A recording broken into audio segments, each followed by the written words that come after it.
Assalamualaikum. Waalaikumsalam. Dari mana, Tat? Saya kira belajar bahasa Inggris Bahasa Inggris. apa ya? Bisa sama antum di Inggris kan? Biar saya juga belajar, nggak apa-apa. Kan belajar bahasa ini. Iya, Ustaz. Silakan, Tat. Iya. Gimana, Ustaz? Itu kan sedang membicarakan antara jumlah ismiyah, jumlah fi'liyah menggunakan fi'il mudhari. Barangkali ada keterangan yang lain dari antum, tafadhol. Maaf, Ustaz, saya nggak begitu paham dengan bahasa Arab, Ustaz. Oh, di bahasa Inggrisnya? Bahasa Inggrisnya paham antum kan? Paham, paham, Ustaz. Dan saya kira di bahasa Inggris itu lebih apa ya? Lebih lebih jelas pembagiannya dibandingkan di bahasa Arab. Kenapa seperti itu? Karena kalau di bahasa Inggris, ketika pembahasannya itu terkait mengenai jumlah, jumlah itu cuma ada dua, ismiyah dan fi'liyah. Itu jelas, itu pasti kalau di bahasa Inggris. Misal nih, ketika pembahasannya itu adalah jumlah fi'liyah, berarti memang keberadaan syakul kalamnya menunjukkan bahwasannya di dalamnya ada kata kerja yang menunjukkan aktivitas.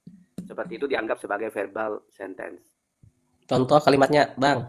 Ya, kayak tadi tuh, Enggak dalam versi Inggris maksudnya kami mau dalam dengar. versi Inggris. Jadi ketika Ya, saya mengatakan ini, nggak usah terlalu panjang kalimatnya. Tinggal ya. I sleep, I swim in the swimming pool. Nah, seperti itu Oh. sudah bisa dianggap sebagai kalimat jumlah fi'liyah dan itu memang ketentuannya bagus, sesuai. I sleep in the room. Sleep in the room. Verbal noun atau jumlah fi'liyah di dalamnya ada kata kerja yang menunjukkan aktivitas. Selesai di bahasa Inggris. Iya, iya. I sleep. Atau kata-kata yang berkaitan dengan jumlah ismiyah. Tadi disebutkan contohnya